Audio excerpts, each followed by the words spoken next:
हीच मुची प्रार्थनान, हेच मुचे मागणी.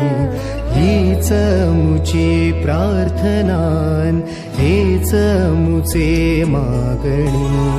माणसाने माणसाशी माणसा सम वागणे.